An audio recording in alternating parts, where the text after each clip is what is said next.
When I was a kid, I learned that the three things a human needed were food, clothing, and shelter. Shelter, or housing, is still as essential as ever. Yet we seem to have a hard time providing enough high-quality, affordable housing to everyone who needs it. We have people who sleep on the streets without it, and people who live with their parents unable to afford their own. This video will discuss several important facets on the topic of housing. We'll touch on homeownership, housing affordability, and homelessness. Let's get started after the bike bell. Let's start by talking about homeownership. The United States is currently a nation of homeowners. About 65% of households own the home they currently live in. That figure isn't true everywhere. College towns often have higher rates of renting than owning due to all the student rentals. But in general, more households own than rent. This is in part due to cultural reasons. Our country has attributed certain values to homeownership, like stability and family, but also for more practical ones. Once a household pays off their home loan, they don't have to pay for that housing anymore, same for taxes and insurance. That's a nice benefit.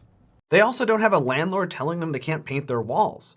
Finally, homeownership is the primary form of wealth accumulation in the United States. For many, homes are an investment. Renting has its perks too. You won't be burdened by expensive repairs to your home, as your landlord has to take care of that. And it makes your housing situation more flexible if you need to move frequently. Renters and owners tend to have different needs, interests, and demographics. Homeowners are disproportionately wealthy and white. And because there are more homeowners in the US, they tend to have a lot more political power locally. This is part of the reason communities across the United States are dealing with the not in my backyard movement, or NIMBYism. Homeowners are concerned about their property values, and it's such an important form of wealth accumulation, they're nervous about any change to their neighborhood that could lower their property values. Now, this is not true for all homeowners everywhere, but I need to bring this up as NIMBYism is an extremely powerful movement in local government. Renters, on the other hand, tend to be lower income, more diverse, and younger. Their needs aren't always given the same consideration as homeowners. This is even true at the level of federal housing policy. In the United States, we have federal government policies that assist people with both owning and renting, though it's generally a better deal to be a homeowner. That's because the federal government offers the mortgage interest deduction. This allows homeowners to deduct the amount they pay on mortgage interest from their taxable income, which means they pay less in taxes. It's really a very good deal, and that means that the government forgoes billions of dollars every year, essentially a giveaway to homeowners. There is no such thing as a rent deduction for renters. Low-income renters have a few programs aimed at them, and the most important are housing choice vouchers. These are sometimes known by their old name, Section 8 vouchers. Very low-income households can apply for them, and they provide additional money to help pay for the rent on a home. Households still have to pay 30% of their income toward rent. This program has helped millions of households find housing, and the waiting list for this program can get very long. They're getting even longer these days because housing is increasingly unaffordable. Not too long ago, this was a crisis that only existed in major cities, particularly those in coastal cities. Today, it's spreading all over the map. Even those who can afford a house find it challenging to manage the payments. In my home state of California, 4 in 10 households live in unaffordable housing. This means that those households are spending more than 30% of their income on their place. It's even worse for renters when compared to owners. More than half of renter households paid over 30% of their income toward housing in 2017. And more than a quarter of renters paid over half their incomes toward housing, a position the Department of Housing and Urban Development considers severely cost-burdened.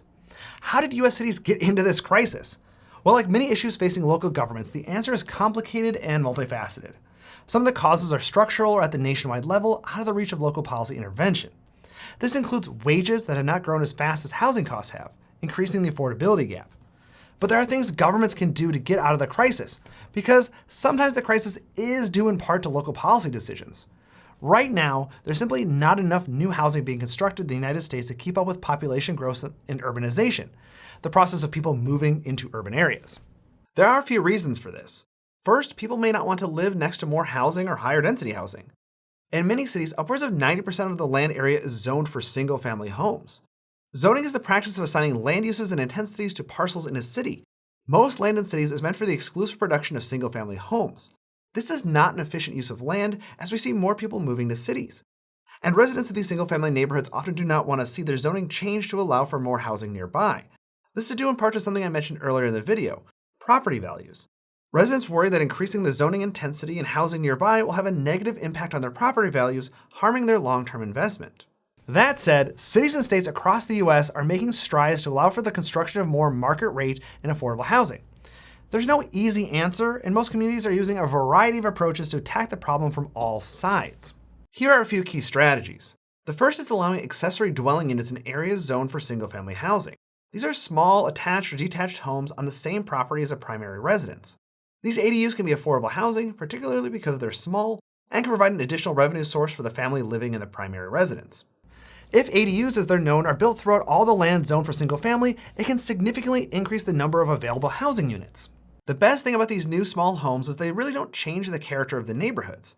They're often out of sight in backyards, and most neighborhoods have sufficient curbside parking to accommodate the new residents.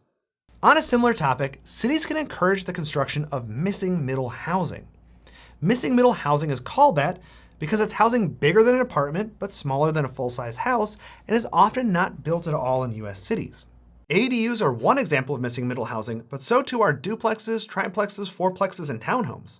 Families today come in all different sizes, and having a wide variety of housing types ensures the right fit for everyone. If you're a single person living alone, a 2,000 square foot single family house may not be appealing, but you might buy it anyway because you want to build equity and take advantage of those wealth accumulation benefits, even if you hate the idea of mowing the lawn. You might have purchased a townhouse instead with a modest patio out back if that had been an option. And as a bonus, townhomes and other missing middle housing are a more efficient use of land, allowing more people to live closer to jobs, schools, parks, and other amenities. To make missing middle housing happen, we have to zone more land for higher density housing, lower parking requirements, and possibly incentivize construction. There's one last strategy I want to mention in this video. And I want to be clear again that there are so many strategies that I can't mention them all, like allowing single-stair apartment buildings, allowing owners to split their lots, funding public housing programs, and more. But the last thing I wanted to mention was mixed-use housing. This means zoning more land in our cities for housing to coexist with shops, restaurants, dentist's office, and other compatible uses. This often looks like an apartment building like this. Commercial uses on the ground floor and a few floors of housing above. This allows people to walk more to their daily destinations, which can reduce emissions and traffic. Many cities have areas zoned for mixed use, but they're only found in the central business districts or near high-frequency transit stations. Expanding mixed-use zones allows for more housing construction and helps create pleasant, walkable neighborhoods. Cities need to encourage the construction of more housing as soon as possible because people in poverty are experiencing the worst of its effects, and many are becoming homeless. It's a myth that all homeless people are addicted to a substance or mentally ill. Increasingly, it's people who can't find housing they can afford. This can be due to an eviction, rising rents, family strife, or some other reason. Some of the homelessness is invisible to us. The person sleeping in their car, or couch surfing between friends and relatives. What can be done? Well, the first one is obvious. Build more affordable housing. More available housing will likely lower rents, making housing more attainable to low-income people. One of the most cost-effective ways of addressing homelessness is helping those people who are housing insecure. Now, these are people paying a majority of their income on rent, experiencing overcrowding, or can't make rent on a regular basis. One of the most important things we can do for this group is expand the Housing Choice Voucher program I mentioned earlier in the video. It would help people receive a reliable source of rental assistance. This program works well, but is underfunded for the need, particularly in this crisis. Back in 2013, only 26% of eligible households received assistance, and this is likely worse today.